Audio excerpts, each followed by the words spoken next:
Morning. You're fighting, of course, for top four. Villa fighting for survival. So where do the biggest threats come from in this Villa side?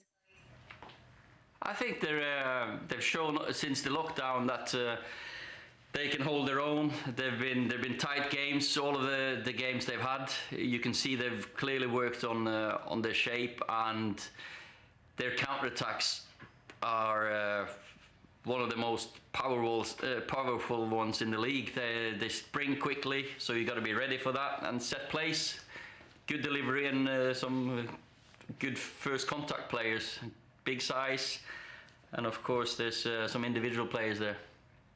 David De Gea is about to overtake Peter Schmiechel in terms of his appearances for Manchester United. Having watched him from afar, Ole, and now obviously working with him, firstly, did you think he'd develop into the keeper we see today?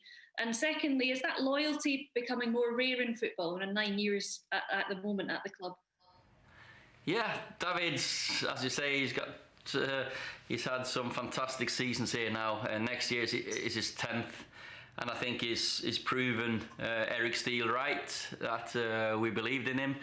He had a little bit of a tough ride early on with the physicality of football in England, but for me, he's been the best goalkeeper in the world over the last 9-10 years. And just to work with him closely, you see he's still keen to learn. He's still working hard. Richard coming in with Craig as the coaches, I think they've reignited a little bit of spark in David, and he's working really hard in training. Morning, Ole. Morning, Ole.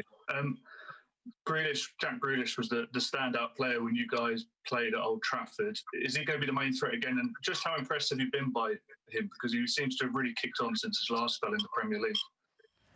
Well, I think last game, obviously they caused us some problems. Both Grealish off the left and El Ghazi off the right caused us problems. He scored a fantastic goal. There's been lots of said and talked about him, and we need to be aware of him. Whoever's close to him, if he's off the left or if he's in the middle on the right, what he does is attract players to him and create space for others. So there's not just one player in that Villa team. There's many of them. Obviously, Victor Lindelof might miss the game. You suggest as much with a back injury, but you've stuck to the same 11 for 3 league games in a row now. You yourself in your playing days had to put up with time on the bench. How do you keep the squad happy when they're all going to be chomping at the bit even more than usual, given the break in play and that some of them may not have played for 3 or 4 months?